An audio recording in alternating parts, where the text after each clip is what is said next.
কারো জীবনে যদি নেককার নারী এসে যায়, দুনিয়ার সবচাইতে শ্রেষ্ঠ সম্পদের মালিক আল্লাহ তাকে বানায়া দিলেন। দিনদার স্ত্রী খুবই জরুরি, খুবই দরকার।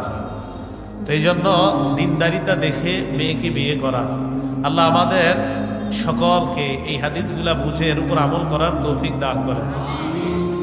বিয়ে করার পর এবার আপনাদের সন্তান আসবে দুনিয়াতে।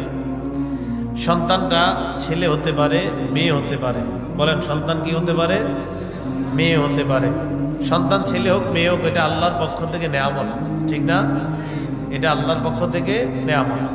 তো আল্লাহর পক্ষ থেকে নেয়ামত, এটা ছেলে হোক মেয়ে হোক, শুকরিয়া আদায় করা। মুসলিম শরীফের 2999 নম্বর হাদিসের বর্ণনা।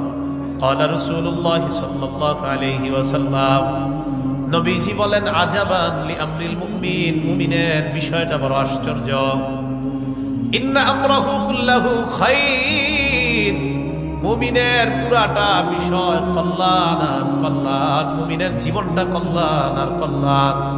এর মানে মুমিনের জীবনের সুখ এটাও কল্যাণ, মুমিনের জীবনের দুঃখ এটাও কল্যাণ। এটা আবার কিভাবে কল্যাণ? ভালো করে বুঝে। ইন আসাবাতহু সাররা শাকারা ফাকানা খায়রান লাহ, মুমিনের জীবনে যদি কল্যাণ আসে, মুমিন শুকরিয়া আদায় করে, এটা তার জন্য কল্যাণ হয়ে যায়। ওয়া ইন আসাবাতহু দাররা সাবারা ফাকানা খায়রান লাহ, মুমিনের জীবনে বিপদ আসলে মুমিন ধৈর্য ধারণ করে, ধৈর্য মুমিনের জন্য কল্যাণকর হয়ে যায়। তাহলে মুমিনের জীবনে সুখ আসলে শুকরিয়া, দুঃখ আসলে ধৈর্য। শুকরিয়াও কল্যাণ, ধৈর্য কল্যাণ। বলেন, শুকরিয়াও কল্যাণ, ধৈর্য কল্যাণ। তাহলে মুমিনের জীবনটাই আশ্চর্য। মুমিনের জীবনে সুখ আসবে, মুমিনের জীবনে দুঃখ আসবে। শুকরিয়া আদায় করবে যদি কল্যাণ পায়, দুঃখ পাইলে ধৈর্য ধারণ করবে। নবীজি বলেন, সমস্যা নাই, শুকরিয়াও তোমার জন্য কল্যাণ, ধৈর্য তোমার জন্য কল্যাণ। মেয়ে হইলে চেহারা কালো করা যাবে না। বলেন সবাই, মেয়ে হলে কি করা যাবে না? সূরা নাহলের 58 নম্বর আয়াতে আল্লাহ বলেন, ওয়া ইযা বুশিরা আহাদুহুম বিল উনসা যাল্লা ওয়াজহুহু মুসওয়াদ্দাও ওয়া হুয়া কাযীম, তাদের মধ্যে যদি কাউকে কন্যা সন্তানের সুসংবাদ দেওয়া হয়, কিছু মানুষ আছে এমন, তাদের চেহারাগুলা কালো হয়ে যায়, ভুরু কুসকায়, কপাল কুসকায়, ওয়া হুয়া কাযীম, মেজাজটা বেশি ভালো না। মেয়ে সন্তান হইছে, মেজাজটা খারাপ, কপাল কুসকায়, চেহারাটা কালো হয়ে যায়। মেয়েটার দাদা বাংলাদেশ থেকে ফোন দিছে, সৌদি আরব থেকে সন্তান আব্দুর রহমান, একটু আগে তোমার একটা ফুটফুটে কন্যা সন্তান দুনিয়াতে আসছে। মেয়ের বাপেরও চেহারা কালো। বন্ধুরা জিজ্ঞাসা করে, কি ব্যাপার, তোমার স্ত্রী সন্তান সম্ভব ছিল, কি খবর? কইতে চায় না যে মেয়ে হইছে। শুধু মেয়ে হইলে এদের আপনার চেহারা কালো। 14 গোষ্ঠী আছে কিছু ফ্যামিলি, সবগুলার চেহারা কালো হয়ে যায়। মেয়ে হইছে, এই মেয়ে কি, এটা কি এর দোষ? মেয়ে দিছে কে বলেন? আল্লাহ দিছে। তাহলে মেয়ে হইলে চেহারা কালো করা যাবে না। যেগুলো বিয়ে করছেন নতুন নতুন, বলেন ছেলে মেয়ে যেটাই হোক, এটা কার নেয়ামত? মেয়ে হইলে কি চেহারা কালো করা যাবে? এবার আসেন, এক মেয়ে আছে কাদের, দেখি হাত তুলেন তো। এক মেয়ে, কয় মেয়ে? মাশাআল্লাহ, হাত নামা। তাখরিজুল মুসনাদ 3 নম্বর খণ্ড 294 নম্বর পৃষ্ঠা। ক্বালা রাসূলুল্লাহ সাল্লাল্লাহু আলাইহি ওয়াসাল্লাম, নবীজি সাল্লাল্লাহু আলাইহি ওয়াসাল্লাম বলেন, মান বুলিদাত লাহু ইবনা, কারো যদি একটা কন্যা সন্তান হয়, একটা কন্যা সন্তান হয়, ফালাম ইয়াইদহা, এই কন্যাকে যদি জীবন্ত কবর না দেয়, ওয়ালাম ইউহিনহা, অবজ্ঞা যদি না করে, ওয়ালাম ইউসির ওয়ালাদাহু আলাইহা, নিজের ছেলেকে কন্যার উপর যদি প্রাধান্য না দেয়, মানে ছেলেও আছে মেয়েও আছে, ছেলেটার বেশি আদর করে যদি এমন না হয়, ইয়ানি আয-যাকার, নবীজি বলেন, অর্থাৎ ছেলেকে বেশি আদর ব্যাপারটা যেন এমন না হয়, আদখালাহুল্লাহু বিহাল জান্নাহ, এই এক কন্যার কারণে আল্লাহ ওই বাবাকে জান্নাতে প্রবেশ করাবেন। এক কন্যার বাবারা খুশি? তাহলে এক কন্যা, এর কারণে আপনি অবজ্ঞা করবেন না। মেয়ে বলে অবজ্ঞা না করা, ঠিক না? আল্লাহ আমাদেরকে বুঝার তৌফিক দান করেন। 2 কন্যা আছে কাদের? মাশাআল্লাহ, 2 কন্যা আপনার। আপনার তো আরো ভালো অবস্থা। তিরমিজি শরীফ 1914 নম্বর হাদিসের বর্ণনা। قال رسول الله صلى الله عليه وسلم আনাস রাদিয়াল্লাহু তাআলা আনহুর বর্ণনা, আল্লাহর রাসূল সাল্লাল্লাহু আলাইহি ওয়াসাল্লাম বলেন, মান আলা জারিয়াতাইন, কেউ যদি দুটি কন্যাকে লালন পালন করে। কয়জন? নবীজি বলেন, দাখালতু আনা ওয়া হুয়া আল জান্নাহ কাহাতাইন, আমি এবং ওই দুই কন্যার অভিভাবক এইভাবে পাশাপাশি জান্নাতে প্রবেশ করব। দুই কন্যার অভিভাবক, দুই কন্যার অভিভাবকরা চেহারা কালো, কপাল কুচকানো না খুশি? খুশি। আল্লাহ বুঝার তৌফিক দান করেন। আল জামিউস সগীরের 8083 নম্বর হাদিসে আসছে, ক্বালা রাসূলুল্লাহ সাল্লাল্লাহু আলাইহি ওয়াসাল্লাম, নবীজি বলেন, মা মিন মুসলিমিন তুদরিকুহু ইবনাতান, কোন মুসলমানের যদি দুটি কন্যা সন্তান হয়, ফায়ুহসিনু সুহবাতাহুমা, এই দুই কন্যাকে মুসলমান ভালোভাবে লালন পালন করে, সুন্দরভাবে লালন পালন করে, কন্যা বলে অবজ্ঞা না করে, ইল্লা আদখালাতাহুল জান্নাহ, ওই দুই কন্যা ওই বাবাকে জান্নাতে প্রবেশ করাবে। তিন কন্যা আছে কাদের? দেখি তিন কন্যা, আপনার তো আরো ভালো অবস্থা।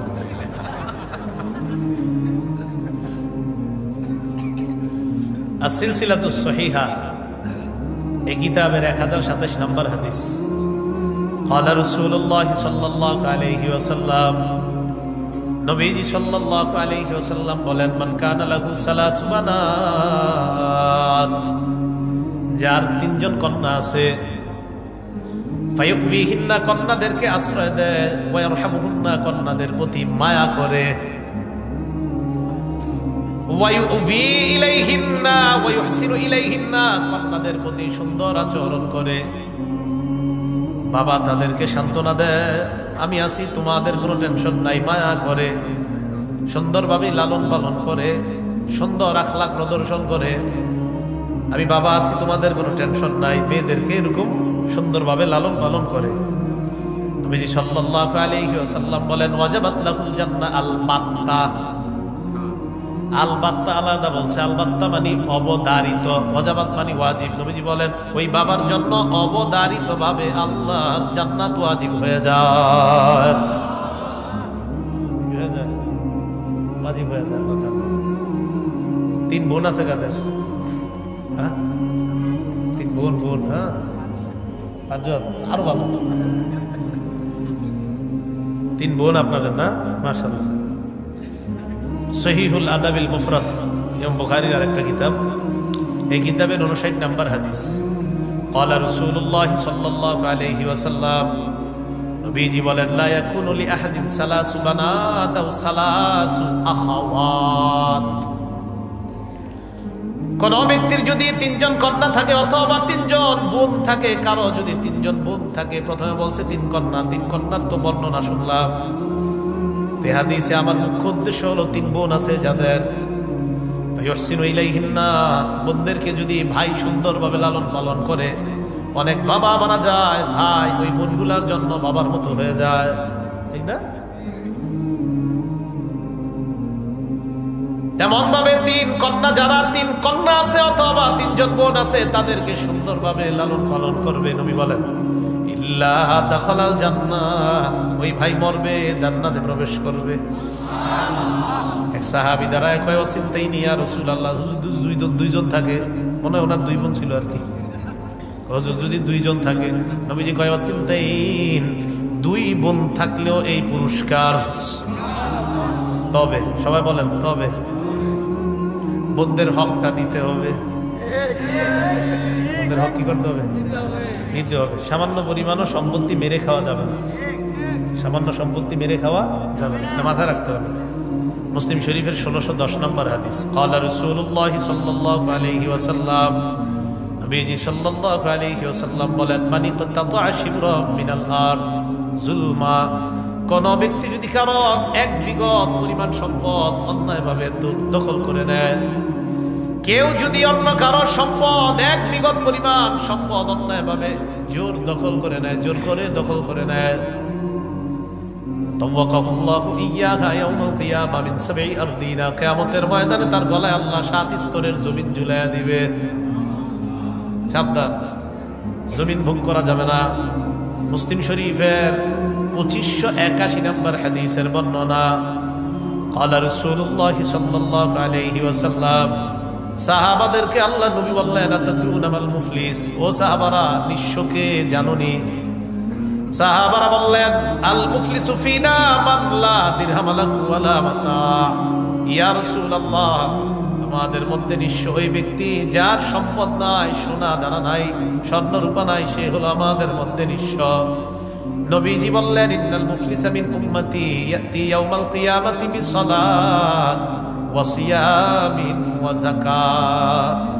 আমার উম্মতের মধ্যে নিঃস্ব ওই ব্যক্তি যেই ব্যক্তি কিয়ামতের ময়দানে সালাত, সিয়াম আর যাকাত, নামাজ নিয়ে, রোজা নিয়ে, যাকাত নিয়ে উপস্থিত হবে। নামাজ, রোজা, যাকাত নিয়ে আসবে। তো সাহাবারা অবাক, এই ব্যক্তি আবার নিঃস্ব হয়ে কিভাবে নামাজ নিয়ে, রোজা নিয়ে, যাকাত নিয়ে গেলেন? নবীজি বলেন, ইয়াতি ওয়া কদ শাতামা হাযা, এই ব্যক্তি নামাজ আর রোজা আর যাকাত নিয়ে আসবে, তবে লোকটা আরেকজনকে গালি দিয়েছে। ওয়া কাযাফা হাযা, এই ব্যক্তি দুনিয়াতে আরেকজনকে পাথর ছুঁড়ে মেরেছে, ঢিল ছুঁড়ে মেরেছে। ওয়া আকালা মালা হাযা, আরেকজনের সম্পদ অন্যায়ভাবে পেটে ঢুকাইছে আর প্রত্যেক বছর হজে গেছে। হজে গেছে, এটা নাই হাদিস, আমি বললাম।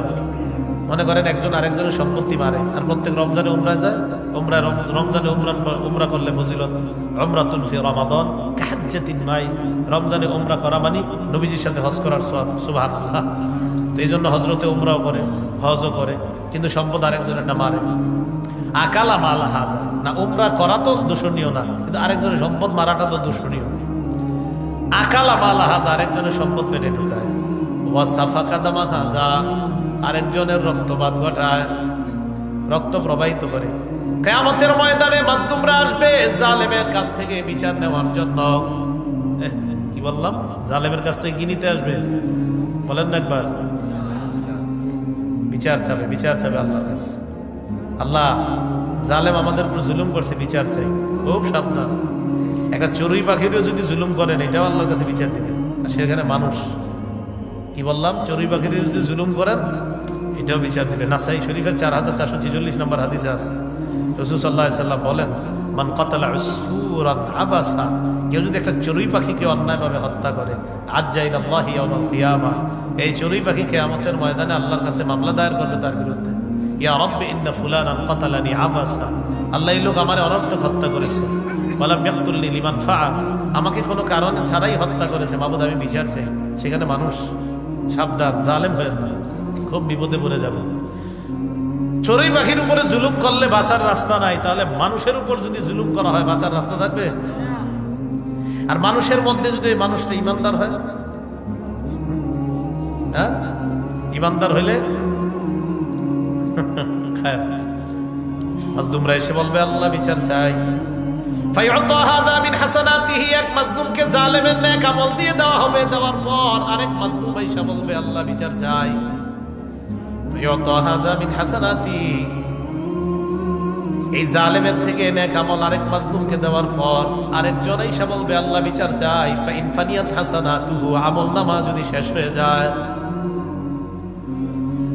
উখিযা মিন খাতায়া, যেই মাজলুমকে জালেমের থেকে নেক আমল দিতে পারে নাই, ওই মাজলুমের গুনাহগুলা নিয়ে জালেমকে দেওয়া হবে। সুম্মা তুরিহা ফিন্নার, এরপর কে জালেমকে গুনাহের সাগরের মধ্যে, কতজনের গুনাহ চিন্তা করেন, অভাব নাই তো, জুলুম যে কতজনের করছে, এই সব গুনাহের পাহাড় নিয়ে জাহান্নামে যাবে, নাউজুবিল্লাহ। তো নামাজ, রোজা, হজ, যাকাত কই গেল? জালেম হয়েন না। জালেম যদি হন তাহলে অবস্থা খারাপ হয়ে যাবে। বলছিলাম, বোনদেরকে লালন পালন করবেন, 3 বোন, এই 3 বোন আপনাকে জান্নাতে নিবে, শর্ত তাদের সম্পত্তি মেরে খাওয়ার চিন্তাও করা যাবে না।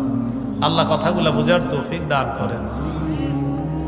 আম্মা জান আয়েশা সিদ্দিকা রাদিয়াল্লাহু তাআলা আনহা, তিরমিজি শরীফের 1915 নম্বর হাদিস, আম্মা জান আয়েশা সিদ্দিকা বলেন, এক নারী আমার কাছে আসছে, এক মহিলা, ওয়া মাআহা ইবনাতান, মহিলার সাথে তার 2 মেয়ে আছে। আসার পর ফাসালাত, আমার কাছে সাহায্য চেয়েছে। আম্মা জান আয়েশা বলেন ফালাম তাজিদ ইনদি গায়রা তামরা, আমার ঘরে একটা খেজুর ছাড়া আর কিছুই নাই। আম্মা জান আয়েশা বলেন ফাআতাইতুহা, আমি খেজুরটা মহিলাকে দিয়ে দিলাম। মহিলাকে খেজুর দেওয়ার পর আমি তাকায় দেখলাম কসামাত হা বাইনা ইবনাতাইহা, মহিলা ওই খেজুরটা দুই ভাগ করে তার দুই কন্যাকে দিয়ে দেয়। দুই ভাগ করছে, ওইরা কন্যা দুইজনকে দিয়ে দেয়। চিন্তা করেন খেজুর কয়টা, প্রচন্ড ক্ষুধার্ত, তিনজন, মাও ক্ষুধার্ত, মেয়ে দুইটাও ক্ষুধার্ত। তো খেজুর দুই ভাগ দুইজনে দিচ্ছে। দেওয়ার পর মেয়ে দুইটা খেজুর খাইছে। মা ফালাম তাকুল শাইআন মিনহা শাইআন, মা কিছু খায় নাই। আম্মা জান আয়েশা বলেন একটু পরে মা আর দুই মেয়ে চলে গেছে। নবীজি সাল্লাল্লাহু আলাইহি সাল্লাম ঘরে আসছে। আসার পর আমি বললাম, নবীজি বলেন আয়েশা মানিবতুলিয়া মিন হাদিহিল বানাত, দুনিয়ার কোন মানুষকে যদি এই কন্যা দ্বারা পরীক্ষা করা হয়, কন্যা পরীক্ষা হয়ে যায়, মাঝে মাঝে একটা মেয়ের বাবা কতটা পেরেশানির মধ্যে থাকে। 20 বছর হওয়ার পর যখন বিয়ে না হয়, ঠিক না, কত পেরেশান। মানিবতুলিয়া মিন হাদিহিল বানাত, এই কন্যাদের যারা যদি কাউকে পরীক্ষা করা হয়, কুন্নালাহু সিতরাম মিনান নার, কিয়ামতের ময়দানে এই কন্যারা ওই বাবার জন্য, ওই অভিভাবকের জন্য জাহান্নাম থেকে সূত্রা হয়ে যাবে, জাহান্নাম থেকে প্রতিবন্ধক হয়ে যায়, জাহান্নাম থেকে আড়াল হয়ে যাবে। তাহলে বুঝাইতে চাইলাম কন্যা হইলে চেহারাটা কালো করা যাবে না। ওই যে ছেলে হোক মেয়ে হোক, এটা আল্লাহর নেয়ামত, এর মধ্যে কন্যা যদি হয় চেহারাটা কালো করা যাবে না। আল্লাহ আমাদেরকে বুঝার তৌফিক দান করেন। ছেলে মেয়ে হওয়ার পর এখন আপনার কি করণীয়? সূরা তাহরিমের 6 নম্বর আয়াতে আল্লাহ বলেন, ইয়া আইয়ুহাল্লাযীনা আমানু কু আনফুসাকুম ওয়া আহলিকুম নারা, হে ঈমানদার, নিজেদেরকে এবং পরিবারকে আগুন থেকে বাঁচাও। ওয়াকুদুহান নাস ওয়াল হিজারা, যেই আগুনের জ্বালানি হলো মানুষ এবং পাথর। বলেন আগুনের জ্বালানি কি মানুষ এবং পাথর? তো আল্লাহ পাক রব্বুল আলামিন বললেন মানুষ এবং পাথর, যেই আগুন আমি মানুষ আর পাথর দিয়ে জ্বালাবো, এই আগুন থেকে নিজেরা আর পরিবারকে বাঁচাও। মুসান্নাফ ইবনে আবি শাইবা 8 নম্বর খণ্ড 357 নম্বর পৃষ্ঠা। ক্বালা রাসূলুল্লাহ সাল্লাল্লাহু আলাইহি ওয়াসাল্লাম, নবীজি সাল্লাল্লাহু আলাইহি ওয়াসাল্লাম বলেন, রাহিমাল্লাহু ওয়ালিদান আ'ানা ওয়ালাদাহু আলা বিররিহি, ওই বাবার উপর আল্লাহ দয়া করেন যেই বাবা তার সন্তানের ক্ষেত্রে, আল্লাহর ইবাদতের ক্ষেত্রে সহযোগী হয়ে যায়। আবার বলছি, ওই বাবার উপর আল্লাহ দয়া করেন, ওই অভিভাবকের উপর আল্লাহ দয়া করেন। আ'ানা, যেই বাবা সাহায্য করে, সহযোগিতা করে, ওয়ালাদা, তার সন্তানকে, আলা বিররিহি, আল্লাহর আনুগত্যের ক্ষেত্রে। আল্লাহর আনুগত্যের ক্ষেত্রে কোন বাবা যদি তার সন্তানের সহযোগী হয়ে যায়, নবীজি বলেন আমি ওই বাবার উপর আল্লাহর রহম যেন হয়, এই দোয়া করে গেলাম। রহিম আল্লাহ, ওই বাবার উপর আল্লাহ দয়া করেন। তাহলে আপনার কি কাজ? সন্তান দুনিয়াতে এসে একটু একটু আস্তে আস্তে যখন বড় হবে, এই সন্তানকে আল্লাহর আনুগত্য শিখানো। কি শিখানো? আল্লাহর আনুগত্য। 7 বছর হওয়ার আগে থেকে, মনে করেন 3 বছর 4 বছর, তখন থেকেই বাচ্চাদের সামনে আপনি এমন একটা পরিবেশ তৈরি করা যেন আপনার বাচ্চা আপনাদেরকে শিখেই কিছু দেখে দেখে কিছু শিখতে পারে। আমাদের আলহামদুলিল্লাহ ওলামায়ে কেরামদের ঘরের খোঁজ নিয়ে বাচ্চারা 2 বছর 2.5 বছরের বাচ্চা দেখবেন ওর বাপের সাথে, মেয়েরা অথবা ছেলেরা, ছোট ছোট ছেলে মেয়েগুলা মায়ের সাথে বাবার সাথে দাঁড়ায় যায় নামাজে। নামাজ হোক আর না হোক, পরনে কাপড় থাকার না থাক, কিন্তু দাঁড়ায় সাথে। হ্যাঁ, ছেলেগুলা দেখবেন টুপি, কোনো মতে যদি টুপি পরা শিখে, মাথায় টুপি দিব, প্যান্ট পরুক আর না পরুক, টুপি একটা দিয়ে খাড়ায় যায় পাশে। এটা কি? এটা হলো আপনার পরিবেশের প্রভাব, পরিবেশের প্রভাব। এখন আপনার ঘরে 24 ঘন্টা চলে টেলিভিশন, তো প্রভাবটা হবে কি? ভাই কথাগুলো বুঝে আসছে? সহিহ বুখারীর 893 নম্বর হাদিসের বর্ণনা এবং 6138 নম্বর 7138 নম্বর হাদিসও আছে। দুটোটা হাদিস একই রকম, বাকি শব্দ একটু ভিন্নতা আছে। ক্বালা রাসূলুল্লাহ সাল্লাল্লাহু আলাইহি ওয়াসাল্লাম, নবীজি সাল্লাল্লাহু আলাইহি ওয়াসাল্লাম বলেন, কুল্লুকুম রাঈন ওয়া কুল্লুকুম মাসউলুন আন রাইয়াতিহি, তোমরা সবাই দায়িত্বশীল, তোমাদেরকে তার দায়িত্বের ব্যাপারে জিজ্ঞাসা করা হবে। আল ইমামু রাঈন ওয়া মাসউলুন আন রাইয়াতিহি, ইমাম দায়িত্বশীল মানে শাসক দায়িত্বশীল, তাকে তার প্রজাদের ব্যাপারে জিজ্ঞাসা করা হবে। ওয়ার রাজুলু রাঈন ফি আহলি বাইতিহি, বাবা যারা আছেন তারা শুনেন, পুরুষ যারা আছেন তারা শুনেন, প্রত্যেকটা পুরুষ সদস্য রাঈন ফি আহলি বাইতিহি, পরিবারের দায়িত্বশীল, ওয়া মাসউলুন আন রাইয়াতিহি, যারা ঘরের দায়িত্বশীল আছেন, আপনাকে আপনার বিবি, আপনার ছেলে মেয়ে, আপনার পরিবারের ব্যাপারে আল্লাহর কাছে আপনাকে জিজ্ঞাসিত হতে হবে। আল্লাহ আপনাকে জিজ্ঞাসা করবে আপনার বিবির ব্যাপারে, আপনার ছেলের ব্যাপারে, আপনার মেয়ের ব্যাপারে আল্লাহ আপনাকে জিজ্ঞাসা করবে। ভাইও, আপনার ছেলে মেয়েগুলাকে আপনি টেলিভিশন কিনে দিয়েন না, আপনার ছেলে মেয়েকে আপনি গুনাহের কিছু কিনে দিয়েন না। কয়জনের গুনাহের ভার আপনি মাথায় নিতে চান? একাকি গুনাহ করলে তো আল্লাহ আপনাকে মাফ করে দিবে, কিন্তু আপনি যে গুনাহের দরজা খুলে দিয়েছেন, এই দরজা যে খুলে দিলেন, কয়জনের গুনাহের ভারটা মাথায় নেবেন বলেন? ছেলে দেখতেছে, মেয়ে দেখতেছে। শুধু কি তাই? পেটে সন্তান আসছে একজন মেয়ের, মহিলার মানে স্ত্রীর, এই সন্তান পেটে নিয়ে সারাক্ষণ টেলিভিশন দেখতেছে। তো এই সন্তান কি হবে? এটাই তো বড় হইলে আপনার নাস্তিক হয়। ছোটবেলা থেকে কি শিখাইতেছে? আল্লাহ হেফাজত করেন। এরপরে কি বলে দেখেন, ওয়াল মারআতু রাইয়াতুন ফি বাইতি যাওজিহা, আরেক জায়গা আছে ওয়াল মারআতু রাইয়াতুন আলা আহলি বাইতিহা অথবা আলা আহলি বাইতি যাওজিহা ওয়া মাসওয়া, এরপরে আছে ওয়া ওয়ালাদিহি। এই জায়গাটা শুনেন, ওয়া ওয়ালাদিহি, স্ত্রী যারা আছেন, মহিলা যারা আছেন, তাদেরকে আপনার স্বামীর পরিবারের ব্যাপারে নবীজি বুখারীর বর্ণনায় বলছে ওয়া ওয়ালাদিহি আলাদা আছে, এবং সন্তানদের ব্যাপারে একজন স্ত্রী দায়িত্বশীল। আবার বলছে নবীজি বলেন স্ত্রী কোন পরিবারের পুরাটা পরিবারের ব্যাপারে, এরপরে নবী আলাদা ওয়া ওয়ালাদিহি বলছে। সহিহ বুখারী ৭১৩৮ নম্বর হাদিসে ওয়ালাদি শব্দটা আনছে আলাদা। ওয়া ওয়ালাদিহি, স্বামীর সন্তানদের ব্যাপারে স্ত্রী দায়িত্বশীল। ওয়া হিয়া মাসউলাতুন আনহু, এই সন্তানের ব্যাপারে স্ত্রীকে জিজ্ঞাসা করা হবে। এখন বলেন ২ বছর বয়সে যদি আপনি ছেলের কার্টুন দেখান আর খাবার খাওয়ান, জিজ্ঞাসিত হতে হবে কিনা? কার্টুন দেখা, হিন্দি গান চলতেছে, মিউজিক চলতেছে, কার্টুন দেখা, খাবার খাওয়াইতেছে, এই সন্তান বড় হলে আপনি কি আশা করেন বলেন? তো আপনাকে জিজ্ঞাসিত হতে হবে কিন্তু। তো বলছি এই জন্য ছোট থেকে ৩-৪ বছর বয়স থেকে এই সন্তানরা যেন কিছু শিখতে পারে। আরে ভাই, ২ বছর, ২.৫ বছর, ৩ বছর বয়স থেকে সন্তানরা যদি আপনার মুখে আপনার কোরআনের কিছু সূরা, অন্তত আলেম ওলামা যারা তাদের পরিবারের খোঁজ দিয়েন, ৩ বছর বয়সে দেখবেন কোরআন কি জিনিস এটা জানে না, কিন্তু এটা বলতে পারে কুল হু আল্লাহু আহাদ। পরে শুদ্ধ হোক আর না হোক, কিছু একটা বলতে থাকবে দেখবেন। এটা কেন? এটা প্রভাব, এটা আপনি পাশে পড়তে হবে। তো বুঝাইতে চাইলাম, আপনার সন্তানের প্রথম শিক্ষা হবে কোরআন। বলেন সবাই, সবাই বলেন, বলেন প্রথম সন্তানকে প্রথম শিক্ষা কি দিব? কোরআন। আল্লাহ তৌফিক দান করেন। মুসলিম শরীফের ৮০৪ নম্বর হাদিসের বর্ণনা, ক্বালা রাসূলুল্লাহ সাল্লাল্লাহু আলাইহি ওয়াসাল্লাম, নবীজি বলেন ইকরাউল কুরআন, তোমরা কোরআন পড়ো, তোমরা কোরআন পড়ো। ফাইন্নাহু ইয়াতি ইয়াউমাল কিয়ামাতি শাফিআন লিআসহাবিহি, কোরআন কিয়ামতের ময়দানে পাঠকের জন্য সুপারিশকারী হিসেবে উপস্থিত হয়ে যাবে। এরপর নবী বলেন ইকরাউজ যাহরাওয়াইন, সূরাতুল বাকারা ওয়া সূরাত আলি ইমরান, কোরআনের ২টি উজ্জ্বল সূরা বেশি পড়বা। একটা হলো সূরা বাকারা আর একটা হলো সূরা আলি ইমরান। ফাইন্নাহুমা ইয়াতিয়ানি ইয়াউমাল কিয়ামাতি কান্নাহুমা গামামাতান আও গায়ায়াতান ওয়া ফিরকান মিন তায়রিন সাওয়াফ ফাতুহাজ্জানি আন আসহাবিহিমা। নবীজি বলেন সূরা বাকারা আর সূরা আলি ইমরান কিয়ামতের ময়দানে পাঠকের মাথার উপর এমন ভাবে উপস্থিত হবে, দেখলে মনে হবে ২ খণ্ড মেঘ অথবা ২টি ছায়া অথবা উড়তে থাকা পাখির ২টি ঝাঁক পাঠকের পক্ষে আল্লাহর কাছে সুপারিশ করে জান্নাতি বানানোর চেষ্টা করবে।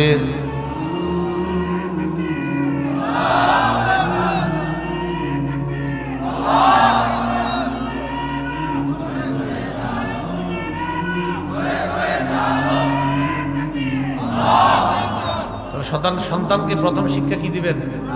কোরআন। নবীজি কি করে দেখেন, ইকরাউ সূরাতাল বাকারা, সূরা বাকারা পড়বা। ফাইন্না আখযাহা বারাকা, সূরা বাকারা গ্রহণ করা বরকতের কারণ।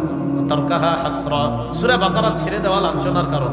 লা তাসতাতিউহাল বাতালা, সূরা বাকারা যারা যেই ঘরে পড়বে, গণকরা, জাদুকররা সূরা বাকারার সাথে মোকাবেলা করতে পারবে না। আপনার ঘরে যদি মনে হয় যে শয়তানের উৎপাত বেড়ে গেছে, ওই ঘরেও সূরা বাকারা পড়া শুরু করে দেন। সন্তানকে শয়তানের প্রভাব থেকে মুক্তি রাখতে চান, আপনার সন্তানটা ইদানিং কেমন যেন করতেছে, ওর আশেপাশে সূরা বাকারা প্রচুর পরিমাণে পড়া শুরু করে দেন। মুসলিম শরীফে 339 নম্বর হাদিসের বর্ণনা, قال رسول الله صلى الله عليه وسلم, নবীজি বলেন, লা তাজআলু বুয়ুতাকুম মাকাবিরা লিশ-শাইতান, লা তাজআলু বুয়ুতাকুম মাকাবিরা, তোমরা তোমাদের ঘরগুলোকে গোরস্থান বানায়ো না। ফাইন্না শাইতানা ইয়ানফিরু মিনাল বাইতিল্লাযী তুকরাউ ফীহি সূরাতুল বাকারা, যেই ঘরে সূরা বাকারা তেলাওয়াত করা হয় ওই ঘর থেকে শয়তান পালিয়ে যায়। এখন আসেন, বাচ্চাদেরকে মাঝে মাঝে জিনে ধরে, ভূতে ধরে কোন না, আপনারা দৌড়ে হুজুরের কাছে যান। মনে রাখবেন, যেই ঘরে কোরআন তেলাওয়াত হবে না আর যেই ঘর বেশি নাপাক থাকবে ওই ঘরে জিন ভূত আসবে। কি বললাম? কোরআন তেলাওয়াত হবে না আর নাপাকি থাকবে। এই জন্য বাচ্চারা কাঁথায় প্রস্রাব করলে সকালে উঠে তাড়াতাড়ি ধুয়ে ফেলেন। এই নাপাক কাঁথা বেশিক্ষণ রাখেন না, নাপাকির কারণে জিন ভূত আসে। আমরা বাথরুমে ঢুকার সময় আল্লাহুম্মা ইন্নী আউযু বিকা মিনাল খুবুসি ওয়াল খাবাইসির দোয়া কেন করি? নাপাকি যেই জায়গায় থাকে ওখানে জিন ভূত থাকে। তো নাপাকি যত বেশি হবে সেখানে জিন ভূতের উৎপাত বেড়ে যাওয়ার সম্ভাবনা। তো মনে রাখবেন, ঘর যদি নাপাকি থাকে ঘরে আর যদি কোরআন তেলাওয়াত শূন্য হয় তো ওই ঘরে জিন ভূত আসার সম্ভাবনা বেশি। এই জন্য কোরআন তেলাওয়াত ঘরের মধ্যে খুব বেশি চর্চা রাখা। কেন? আরেকটা উপকারিতা বললাম, বাচ্চার আশেপাশে যখন কোরআন তেলাওয়াত করবেন বাবা এবং মা, তার মধ্যে এই প্রভাব পড়বে। বলেন ঘরটা কি এমন বানানো যায় ইনশাআল্লাহ? তাহলে সন্তানকে কোরআন শিক্ষা দেওয়ার গুরুত্বটা আমরা ছোটবেলা থেকে দিব। এরপরে আস্তে আস্তে যখন 7 বছর বয়স হবে, এর আগে থেকে ওই নামাজের একটু একটু চেষ্টা করার জন্য পারে, যতটুকু পারে। 7 বছর হয়ে গেলে তখন তো আপনি হুকুম করতে হবে, বুরু আওলাদাকুম বিস-সালাতি ওয়া হুম আবনাউ 7 সিনিন। 7 বছর বয়সে সন্তানকে নামাজের হুকুম করো। অদ্রিবুহুম আলাইহা ওয়া হুম আবনাউ 10 সিনিন। 10 বছর বয়সে যদি নামাজ না পড়ে মৃদু আঘাত করো। 10 বছরে নামাজ না পড়লে হালকা আঘাত করা। এখন 10, 18 বছর, 20 বছর, 22 বছরের সন্তানরা আপনারা কিছু বলেন না, উল্টা আপনি হাজী সাহেব মাশাআল্লাহ 5 ওয়াক্ত নামাজ পড়েন, ছেলেটাকে যাওয়ার সময় একটু ডাকও দেন না। ছেলেটা অন্য জায়গায় গিয়ে আড্ডাবাজি করতেছে, আপনি নামাজে যাওয়ার সময় হাজী সাহেব নামাজে যায়, ছেলেরে কয়, এই তোর আম্মা তোরে বাড়িতে খাইতে ডাকতেছে। উনি যায় নামাজে, ছেলে বয়স 18, তোর আম্মা তোরে খাইতে ডাকতেছে, যা বাড়িতে। সন্তানকে নামাজ 7 বছর বয়স থেকে নামাজের হুকুম করেন। 10 বছর বয়সে যদি নামাজ না পড়ে, এর নামাজের জন্য প্রয়োজনে হালকা আঘাত করেন। সন্তানের আস্তে আস্তে যখন এটা বড় হবে, তখন সন্তানকে আপনি যে কোরআন শিক্ষার ব্যাপারটা বললাম, আর নামাজ বালেগ হওয়ার আগেই যেন সে নামাজের উপরে পরিপূর্ণ যত্নশীল হয়ে যায়, মানে সে নামাজ যেন না ছাড়ে, এই অভ্যাস যেন বালেগ হওয়ার আগেই হয়ে যায়। আবার বলছি, নামাজ সে ছাড়ে না, এই অভ্যাসটা যেন বালেগ হওয়ার আগেই হয়ে যায়, যে নামাজ ছাড়ে না আমার সন্তান। এই কথাটা সবাই মাথায় রাখা। তাহলে ছেলে হোক মেয়ে হোক, এই নিয়ামত কার? ছেলে দেখে, মেয়ে দেখে। কন্যা হলে চেহারা কালো করা যাবে? 1 কন্যার কারণে কোথায় যাবে? 2 কন্যা, 3 কন্যা, 3 বোন।